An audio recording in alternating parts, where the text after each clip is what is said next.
Direct selling business क्यों जरूरी है? पैसिव इनकम हमारी ज़िंदगी में क्यों ज़रूरी है? इस दुनिया में दो तरह की कमाई होते हैं, पहला एक्टिव अर्निंग और दूसरा पैसिव अर्निंग। एक्टिव अर्निंग किसे कहते हैं? वैसी कमाई जिसमें काम करें पैसा आए और जब काम करना बंद कर दे तो पैसे आना बंद हो जाए। जैसे जॉब पर जा रहे हैं पैसा आ रहा है, जॉब पर जाना बंद पैसे आना बंद। एक दुकानदार दुकान खोल रहा है पैसा आ रहा है, दुकान खोलना बंद पैसे आना बंद। एक किसान खेती कर रहा है पैसा आ रहा है, खेती करना बंद पैसा बंद। एक मजदूर मजदूरी कर रहा है पैसा आ रहा है, मजदूरी करना बंद पैसा बंद। It's called active earning. और दूसरा पैसिव अर्निंग। पैसिव अर्निंग किसे कहते हैं? एक ऐसी कमाई जिसमें एक तय सीमा तक काम करे और उसके बाद काम ना भी करे तो भी अर्निंग होती रहे। It's called passive earning. Passive earning क्यों जरूरी है? क्योंकि आज हमारा शरीर काम कर रहा है, कल वह काम नहीं करेगा। आज कुछ ऐसा करना है जो हमारी मौजूदगी ना भी हो तो भी हमें रेगुलर इनकम आती रहे, और वो ज़्यादा जरूरी है। पैसिव अर्निंग जिससे एक मिडिल क्लास और पुअर फैमिली भी आसानी से अपनी अर्निंग बढ़ाकर एक अच्छी ज़िंदगी जी सकता है। आज पैसिव अर्निंग के तरीके का इस्तेमाल वर्ल्ड के सभी अमीर लोग, बिजनेसमैन, पॉलिटिशियन और एक्टर सभी अपने लाइफ में पैसे कमाने में करते हैं। पैसिव अर्निंग का मतलब ऐसा काम जिसमें किसी काम का रेगुलर इनकम आता रहे, जैसे रेंटेड प्रॉपर्टी, कोई मकान, बंगला या रूम को रेंट पर देने से जो पैसा आए। और भी है जैसे fix deposit, real estate, business, YouTube earning, ये सभी पैसिव अर्निंग में आते हैं। आज आपके पास कोई एक ही इनकम ऑफ सोर्स है, चाहे वो जॉब हो या बिजनेस हो या शॉप हो या फिर एग्रीकल्चर, कुछ भी हो। आप उससे अपनी लाइफ की ज़रूरतों को पूरा नहीं कर सकते हैं। अगर आपको एक बेहतर ज़िंदगी चाहिए तो आप सिर्फ एक ही इनकम ऑफ सोर्स पर डिपेंड नहीं रह सकते। आपको सेकेंड, थर्ड, फोर्थ या ज़्यादा इनकम सोर्स बनाने होंगे। जितनी ज़्यादा इनकम ऑफ सोर्स होगी उतनी ज़्यादा अर्निंग होगी और आप अपने फैमिली को एक बेहतर ज़िंदगी दे पाएंगे। पैसिव अर्निंग करने के लिए आप ऑनलाइन और ऑफलाइन दोनों तरीके से कर सकते हैं। इसीलिए पहले आप कंफर्म करें कि आप किस तरह शुरुआत करना चाहते हैं। आपको बेसिक और सिंपल आइडियाज़ चाहिए, ज़्यादा रिस्क भी नहीं हो और इन्वेस्टमेंट भी कम लगे। डायरेक्ट सेलिंग बिजनेस सबसे बड़ा एग्जाम्पल है। ये पैसे कमाने का वो रास्ता है जिसमें आप सिर्फ एक बार मेहनत करते हैं और कुछ ऐसे संपत्ति बना देते हैं जो आपको ज़िंदगी भर पैसे कमा के दे सकें। पैसिव अर्निंग को समझाने के लिए मैं आपके साथ एक स्टोरी शेयर करना चाहूँगा। यह कहानी है बर्क हेजेस की किताब द पैराबल्स ऑफ पाइपलाइन। एक छोटे से गांव में दो दोस्त रहा करते थे, ब्रूनो और पाब्लो, जो बड़े सपने देखा करते थे। एक दिन किसी न किसी तरह वो गांव के सबसे अमीर आदमी बन जाएंगे। वो दोनों काफ़ी मेहनती थे, उन्हें तो बस एक मौके की तलाश थी और एक दिन उन्हें वह मौका मिल गया।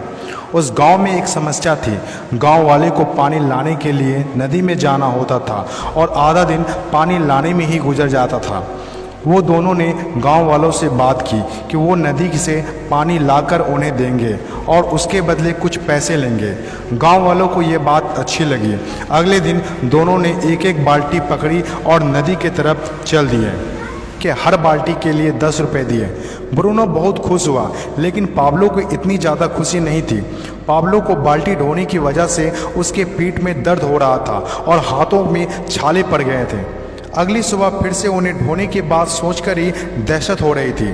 पाब्लो ने नदी से गांव तक पानी लाने का एक अच्छा आइडिया सोचा। जब अगली सुबह दोनों अपनी अपनी बाल्टी उठाकर जाने लगे तो पाब्लो ने कहा, ब्रूनो मेरे पास एक आइडिया है। चंद सिक्कों के बदले मैं दिन भर बाल्टी ढोने की वजह क्यों ना हम नदी से गांव तक पाइपलाइन बना दें। ब्रूनो ने कहा, पागल, हमारे पास एक बेहतरीन नौकरी है, अच्छे पैसे भी मिलते हैं जिससे हम जो चाहें खरीद सकते हैं। अपनी पाइपलाइन के आइडिया को दिमाग से निकाल दो। लेकिन पाब्लो इतनी आसानी से डिमोटिवेट होने वाला नहीं था। उसने अपने दोस्त को पाइपलाइन बनाने का आइडिया अच्छे से समझाया। हम लोग दिन के आधे समय बाल्टी ढोने का काम करेंगे और आधे समय और छुट्टियों के दिनों में पाइपलाइन का काम करेंगे। ब्रूनो ने पाब्लो की बात नहीं मानी। पाब्लो जानता था कि पथरीली ज़मीनों में पाइपलाइन बनाना आसान नहीं होगा, लेकिन पाइपलाइन बनने के बाद जो मिलेगा उससे वह इंस्पायर होकर काम करता रहा। जब पाब्लो अपना पाइपलाइन बनाता था तो गांव वाले उसकी मजाक उड़ाया करते थे, ये देखो Pablo the pipeline. Bruno Pablo से 2 गुना काम कर रहा था, इसीलिए वह 2 गुना पैसा भी बना रहा था। पहले कुछ महीने तो पाब्लो की मेहनत का कोई फल नहीं दिख रहा था, लेकिन पाब्लो खुद को बार बार याद दिलाता रहता कि कल के सपने आज के त्याग से ही होते हैं, और आखिर में वही हुआ जो होना था। पाइपलाइन बनकर तैयार हो गया। अब पाब्लो सोता था तो भी पैसा आता था, नहाता था तो भी पैसा आता था, खाता था तो भी पैसा आता था, वह कहीं बाहर घूमने जाता था तो भी पैसा आता था। जितना ब्रूनो ने 3 साल में कमाया था उतना पाब्लो ने 3 महीने में कमा लिया। गांव में जितना पानी बहकर जाता था, पाब्लो के जेब में उतना ही पैसा बहकर आता था। और मेरे हिसाब से direct selling business is the best opportunity.